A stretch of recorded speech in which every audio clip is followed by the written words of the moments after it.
Junior NTR గారు ఆవేదనతో తనదైనటువంటి శైలిలో వ్యక్తిగత దూషణలు అనేటటువంటివి మంచివి కాదు. మన సంస్కృతి సాంప్రదాయాలకు అట్లాగే స్త్రీ జాతిని అభిమానించేటటువంటి గౌరవించేటటువంటి వ్యవస్థ మనది. దాన్ని కాపాడుకోవాలి. ప్రజల సమస్య పైన పాలన దృష్టి పెట్టాలి, కానీ వ్యక్తిగత దూషణలకు వెళ్ళకూడదు అనేటటువంటి విధంగా తనదైనటువంటి బాధను ఆవేదనను వ్యక్తం చేస్తూ తన మాటలు జూనియర్ ఎన్టీఆర్ గారి మాటలు విందాం ఒకసారి. నమస్తే. అందరికీ నమస్కారం. మాట మన వ్యక్తిత్వానికి ప్రమాణం. రాజకీయాల్లో విమర్శలు ప్రతి విమర్శలు చాలా సర్వసాధారణం. ఆ విమర్శలు ప్రతి విమర్శలు ప్రజా సమస్యల మీద జరగాలి, కానీ వ్యక్తిగత దోషణలు లేదా వ్యక్తిగత విమర్శలు ఉండకూడదు. నిన్న ఒక సంఘటన నా మనసును కలిచివేసింది.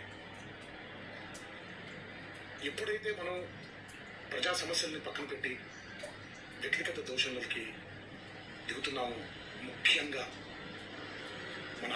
అది ఒక అరాచక పనులకు నాంది పలుకుతుంది. గౌరవించడం అని, ఆడవాళ్ళని ఆడపడుచుని గౌరవించడం అనేది మన సంస్కృతి. మన నవనాడుల్లో, మన జవజీవాల్లో, మన రక్తంలో ఇమిడిపోయినటువంటి ఒక సాంప్రదాయం. మన సాంప్రదాయాల్ని రాబోయే తరానికి జాగ్రత్తగా భద్రంగా అప్పచెప్పాలి, కానీ మన సంస్కృతిని కలిచివేసి కాల్చేసి రాబోయే తరానికి ఒక బంగారు బాట వేస్తున్నాం అనుకుంటుంటే అది మన తప్పు. అది మనం చేసే చాలా తప్పు. ఈ మాట నేను ఇలాంటి వ్యక్తికి గురైనటువంటి ఒక కుటుంబానికి చెందిన స్త్రీ. ఈ మాటలు నేను ఒక తండ్రిగా, ఈ దేశానికి పౌరుగా, సాటిగా మాట్లాడు రాజకీయాలకు ఒకే.